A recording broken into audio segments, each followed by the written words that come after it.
Hi friends, welcome to cooking Jofina computer knowledge. இந்த வீடியோவில் நம்ம என்ன பார்க்க போகிறோன்னா, மைக்ரோசாஃப்ட் எக்ஸலில் இங்கே நான் கொடுத்துருக்க டேட்டாஸ் என்ன ஒரு அரேஞ்ச்மெண்ட்டே இல்லாமல் எல்லாம் மிங்கிள் பண்ணி பாதி லெக்கர்ஸாக பாதி ரோஸு காலம்ஸாக இங்கே டிஸ்பிளே ஆகுது. இது ஒரு கரெக்டான டேபிள் ஃபார்மேட்டில் க்ரியேட் பண்ணுறதுக்கு ஒரு 5 ஷார்ட்கட் கீயை மட்டும் யூஸ் பண்ணிக்கோங்க. இந்த 5 ஷார்ட்கட் கீ நீ யூஸ் பண்ணும்போது இங்கே கிளியராகவே இல்லாத இந்த டேபிள் டேட்டாஸ் கூட நான் கிளியராக டேபிள் ஃபார்மேட்டில் உங்களுக்கு டிஸ்பிளே ஆகும். இதுக்கு நான் சொல்கிறேன், இந்த 5 ஷார்ட்கட் கீ யூஸ் பண்ணிக்கோங்க. ஃபஸ்ட்டு அந்த செல்லை ஃபஸ்ட்டு செல்லை கிளிக் பண்ணிக்கோங்க. கீபோர்டில் Ctrl+A இந்த 2 பட்டனையும் சேம் டைம் கிளிக் பண்ணிக்கோங்க. இப்போ செலக்ட் பண்ணியாச்சு. இப்போ இதில் நான் சொல்கிற ஷார்ட்கட் கீ யூஸ் பண்ணிக்கோங்க. Alt+H+O+I Alt+H same time click பண்ணிக்கோங்க. நெக்ஸ்ட்டு O நெக்ஸ்ட்டு I இந்த 2 பட்டனையும் தனித்தனியாக கிளிக் பண்ணிக்கோங்க.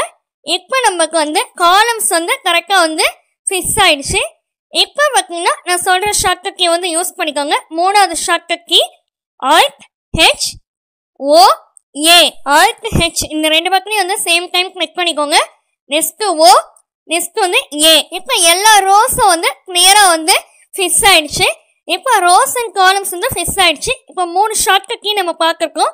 4வது ஷார்ட்கட் கீ என்னன்னு பார்த்தீங்கன்னா Alt+B+A Alt+H same time click பண்ணிக்கோங்க. Next B next A.